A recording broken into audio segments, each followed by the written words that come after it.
be about the seawater itself. We looked at like the animals, the ocean floor, the different levels, and now we're going to talk about what the water is actually made of. Then we're going to get into more of like how the water moves, the tides, things like that. So the ocean water itself is made up of different components. It is a salty kind of taste to it. So the salt in seawater is actually got a lot of different things in it. It's not just salt, although that is part of it. There's 11 different kind of things dissolved, and the two things that are mostly in it is sodium chloride. Sodium chloride is salt. So sodium is on the periodic table, it's represented as Na, and chloride is Cl. So you put sodium chloride together and that does make salt. The other things are sulfate, magnesium, calcium, potassium, bicarbonate, bromide, and then there's some other things. So about 3.5% of the ocean's total mass is made up of these other things. But salt, sodium chloride, is the majority, I mean obviously other than water. I mean H2O is the majority of it, but then sodium chloride makes up the rest. How do you feel about it?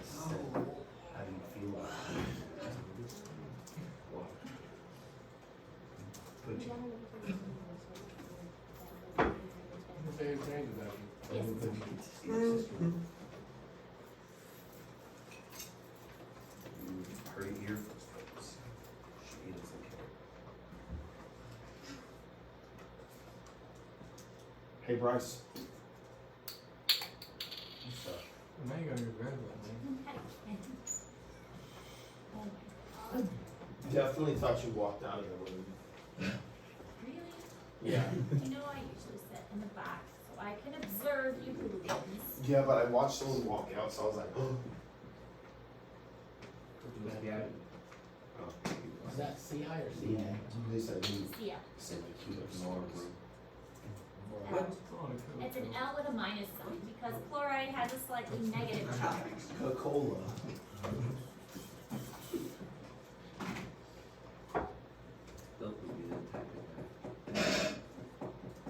Oh, it's You need to use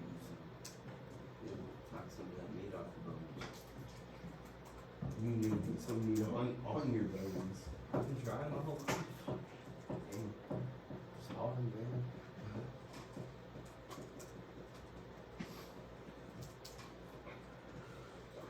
Sorry, man. What? Where's your car? Months. At least 4. After the last night. The Mallory? Oh yeah, and tomorrow we're having somebody in here to observe the classroom, so I expect you to be on your best behavior. Ooh. Yes. We got a sub. No, it's not a sub. No, it's not a student teacher. It's somebody that it's hard to explain. They're coming to observe all the different teachers. Like, teachers. From the state. no, it's not even from the state. From the government. They're observing all the teachers in the district, like the whole district. So, like at the middle schools and elementaries too. She comes like once a month, and then she goes to all the different classrooms. So my turn's tomorrow. Behave yourselves. No throwing things tomorrow. Okay. Jacob is the only one that doesn't have to be there. It's okay, he won't be in here. You got through it. You won't be here tomorrow? He'll be here. Thank you to eat one of those. Hey, man, that's I am? Oh, yeah. all the seniors. Oh, Wait, what? the seniors will be gone. Except for me.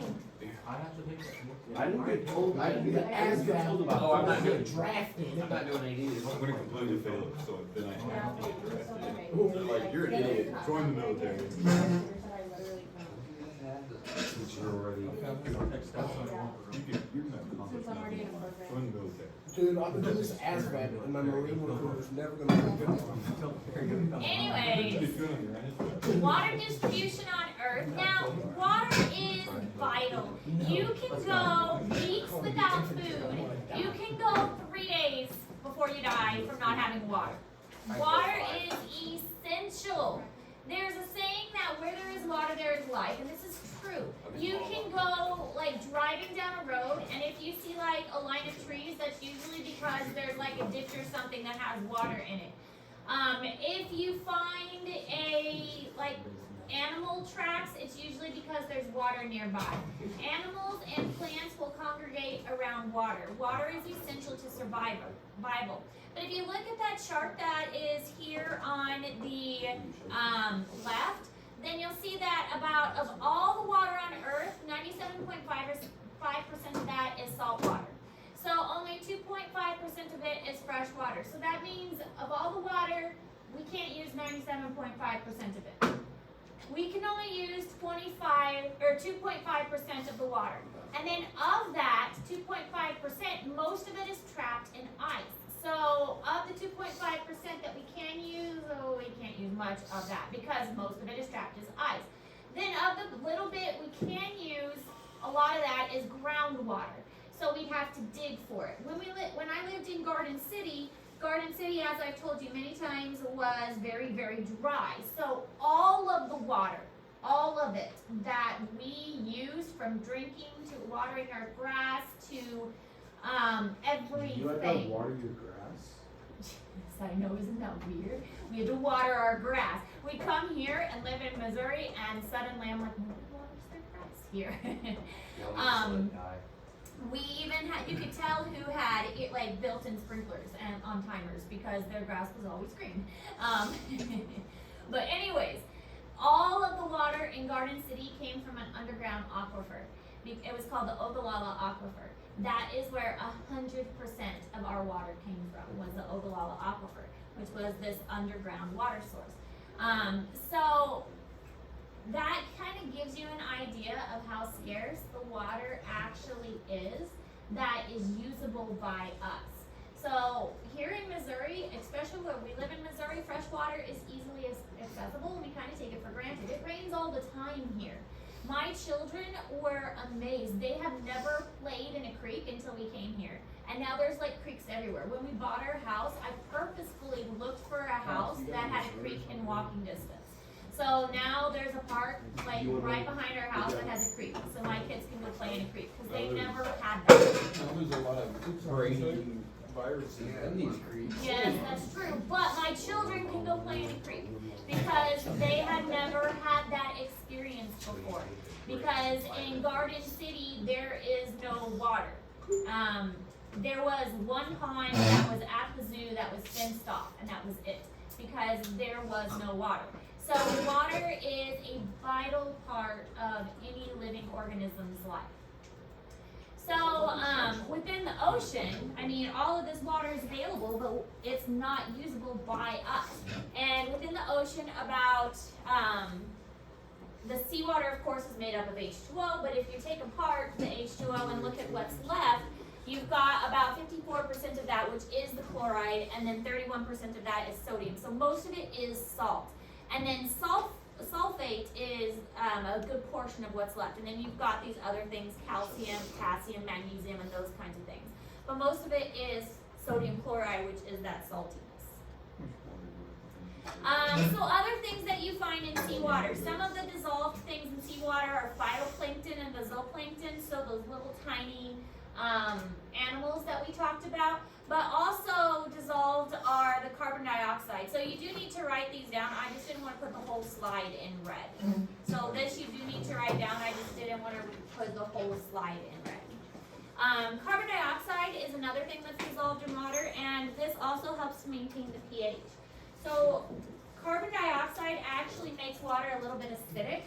So if you were to blow bubbles in water, like you used to blow bubbles in your milk when you were a kid, blowing bubbles in water actually makes it a little bit acidic. So carbonated drinks, they're basically pumping carbon dioxide into the water. That's why the drinks get carbonated. It is making it acidic, and that's why it's not necessarily good for your teeth if you drink a lot of carbonated beverages. Yes. Kim, I go to the bathroom, please. Yes. Thank you. So it helps to maintain the pH of the water if there is carbon dioxide in there.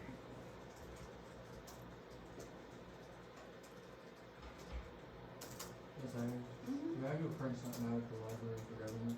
Yes. Thank you. You actually need a government credit. Price does too. I do want to present something, presentation thing. I'll just get it after. Bless you. His question. No. What if I just drink one train? He would die. I'm gonna drink glass of it. I think you're getting special abilities. No. Be healthy as an ox because it got put inside. You'd be super clean inside. I will break out of the nature. And some of your stomach would be whiter than Have you your ever skin. seen someone just drink? Yeah, I'm gonna Each eat all it. day and take things. 5 seconds left. But have you ever seen someone drink things all day? First down. Good. I am with you. Die? I'm the government lie to her. Die? Die. It's all the high things. I already have. Just do it. I'm gonna bring a gallon of bleach in. Those are really good.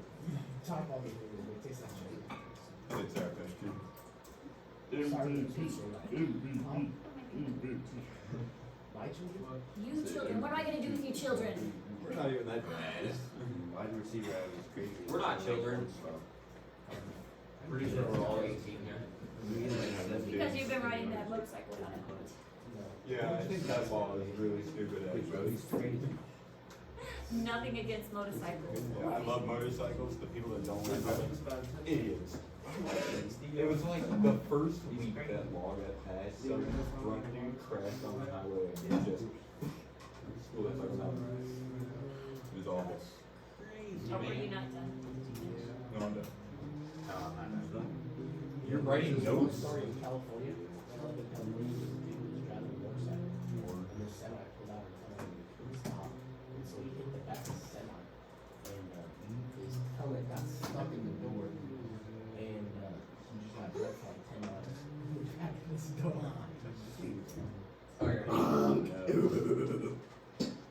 Then you said, boom, must be here.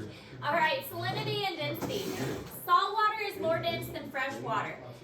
Density, think of it as like sinking. When something is more dense, it sinks and goes down, density down. So when salt water is more dense than fresh water, it makes it so there are layers, and so the fresher water will go up to the top and the denser will actually go down.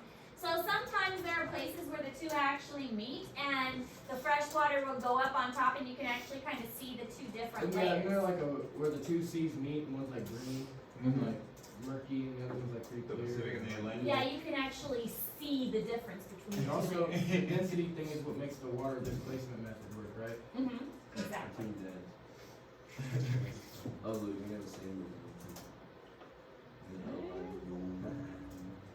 Tough. Mama. I know, I was looking for my glasses on the same rules, and I was like, alright.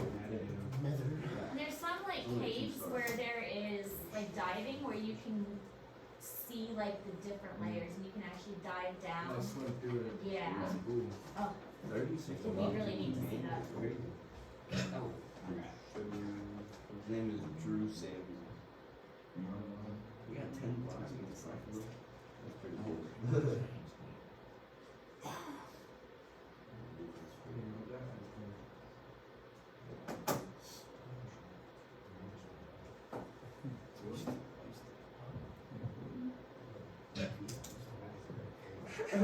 This is a good song too.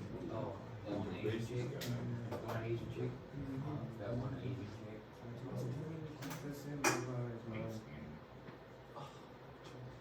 She's Asian, don't even. So is that your neck?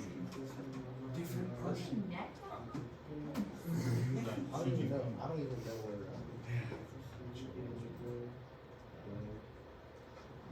Morocco. Yeah, I don't know where she was. I don't know where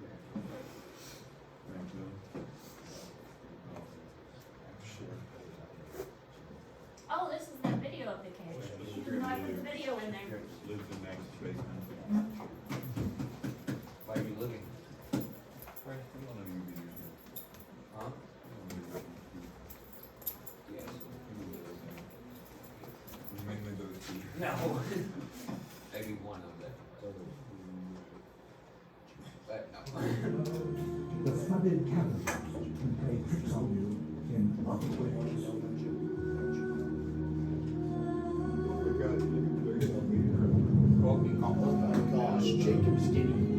seems like air is it's just another kind of water. Jacob already had diabetes. He just hasn't gone to the doctor yet. This is the cave we were just talking about with the two layers, the fresh water and then the salt water. Yeah, it looks like there's like a whole like body of water underneath the body of water. Yeah. I've seen that It's before. At the bottom of the ocean, how there's like Freshwater rivers, jungle lakes, Yeah. they like flow and over stuff, salt even though water. they're like, you know, still water. Yeah.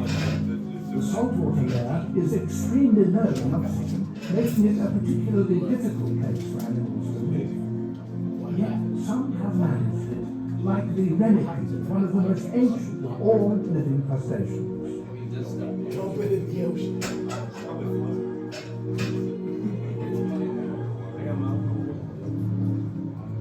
The Maya understood the importance. So it's also confusing because if somebody is under the water, sorry, that's really loud. If somebody is under the water, it looks like they're coming up for oxygen, like they're reaching the surface, but they're actually not reaching That's what I the was surface. saying, like it looks like there's a whole body of water underneath the body of water. Yeah, but they're not reaching the surface at all. Sarah, can I go get a drink real quick? Yes, that's fine. So this shows just kind of like the pattern of how some of these minerals get into the water. Volcanic ash, sea spray, runoff from the river. We can have materials coming in through different, running off the ground and then getting into the river, through the ash, through the volcanoes, things like that. So, how salty it is will depend on different things. The less salty is like melting runoff, and then more salty will be freezing evaporation, like icebergs, sea ice, runoff, evaporation.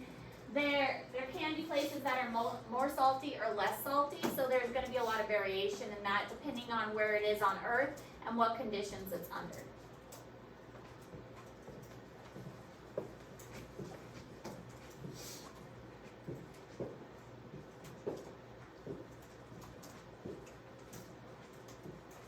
My stomach hurts.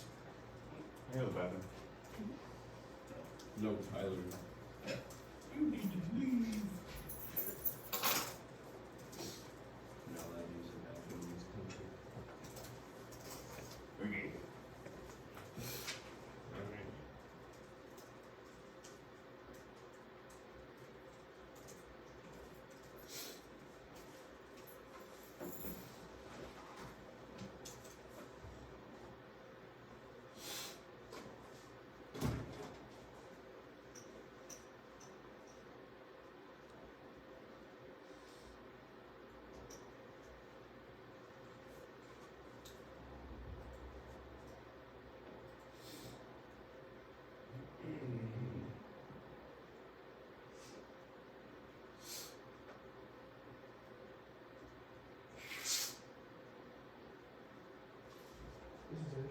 What would happen if I bought every single bottle of canola oil on the planet?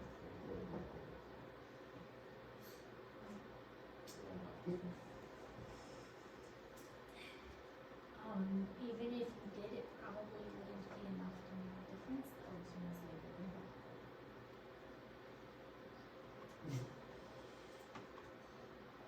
Is that disappointing? Yes. Sorry, it's disappointing. All right, so this just kind of shows like a visual of what would increase salinity and decrease salinity. So think of like when you dilute something, more precipitation is going to dilute something, more evaporation is going to increase the salinity.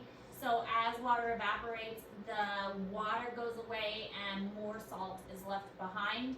As you add water to a situation, more water is going to dilute and make it less salty. So pressure is another thing to take into account. Obviously, the deeper you go, the more pressure there's going to be. Atmospheric pressure at sea level is 14.7 pounds per square inch.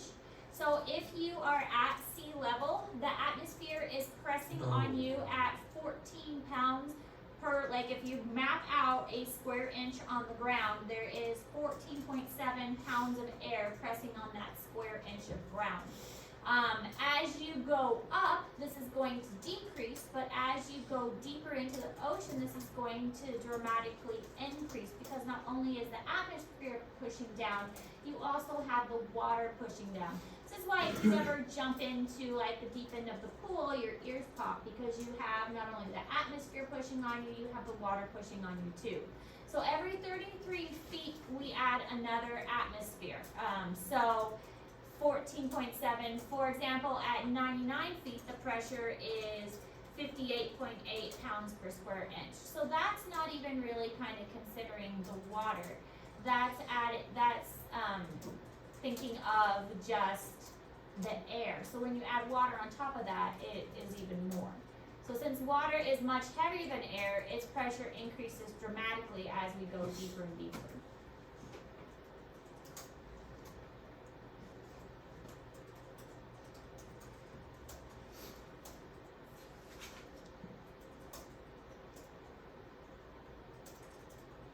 Remember with air pressure, air is pushing not just down, but air pressure is pushing all around. It pushes up the sides, it pushes upwards, it's pushing from all directions.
So we can see here a styrofoam cup that had been placed in the under the water and how it had compressed based on the pressure.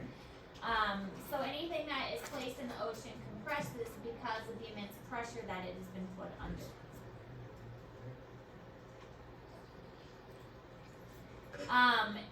Here are some divers getting ready to go into the ocean, and they are in a submarine. The submarine is round because round will better deal with the pressure. The pressure is being placed evenly around it, so a round device or oval device is going to better deal with the pressure being pushed from all directions.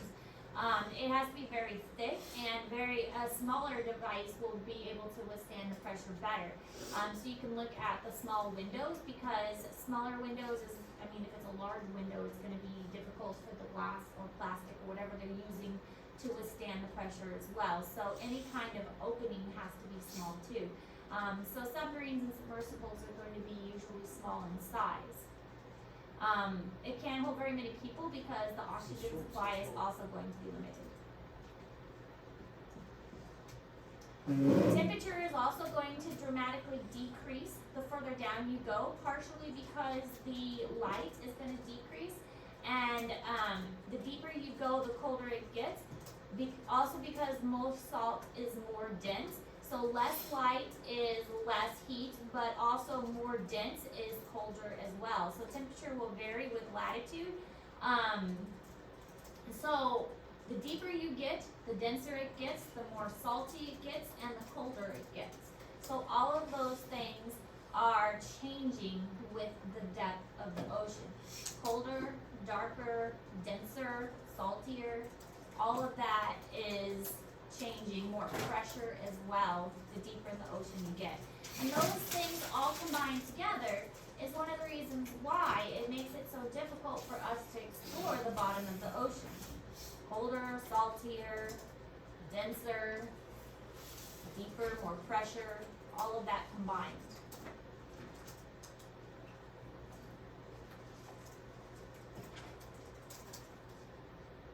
So the polar seas, if you go, if you're exploring the ice cap areas, can be as cold as -2 degrees Celsius, and it gets a little warmer if you're at the equator, so 36 degrees Celsius. So it also depends on which part of the sea you're exploring. Obviously, if you're having ice caps melting into the water, that's going to make it even colder and more difficult to explore. But the graph there on the side shows how dramatically that temperature can drop as the depth decreases. Really, really sharply.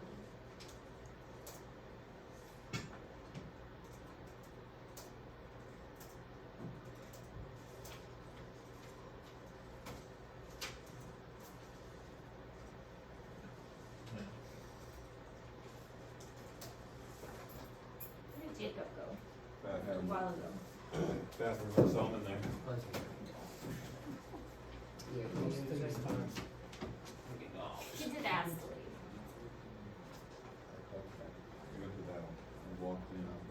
Hey. I walked in there, they were both. Is that I was loud? like, freaking, he yelled at us and tried to give you time. No, I feel like the You ball can't is use around. that as It's around the kitchen. Should. No, it's dead. That's what I thought, but apparently it don't matter that you do. That's what he said. I'm sorry, quick. Oh, It really could.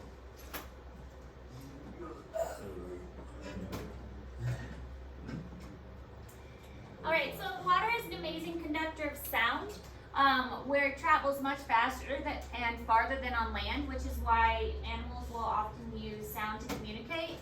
Dolphins use sonar, and whales will use deep sound vibrations to communicate as well. Many animals communicate and find their prey using that echolocation.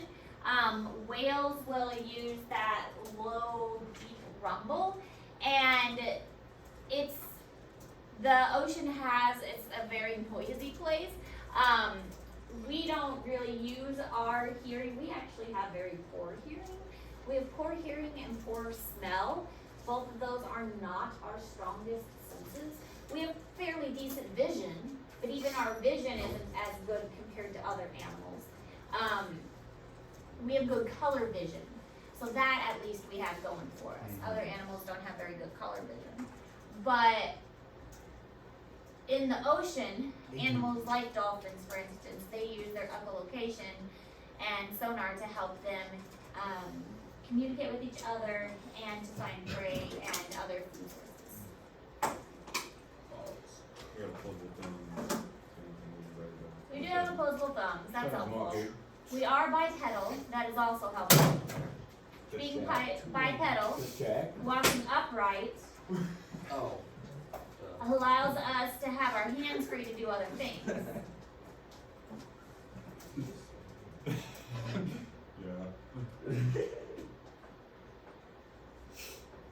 If we had to walk on all fours, we wouldn't be able to use our hands for other things. Hurt my hand.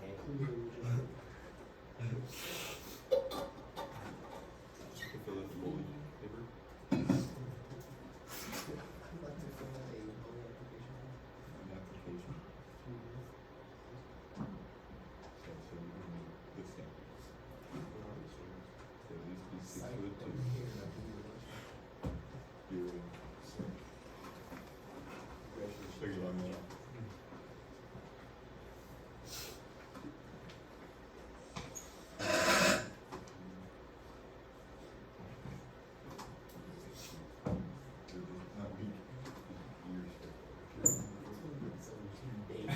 Alright, that's all the notes for today. You have the remainder of class to continue to work on your presentation. Presentations are due on Friday. You will be presenting to me on issues of the ocean. And then our test is coming up probably next week. So make sure you're beginning to study for the test. Any questions? I take my Chromebook to the library.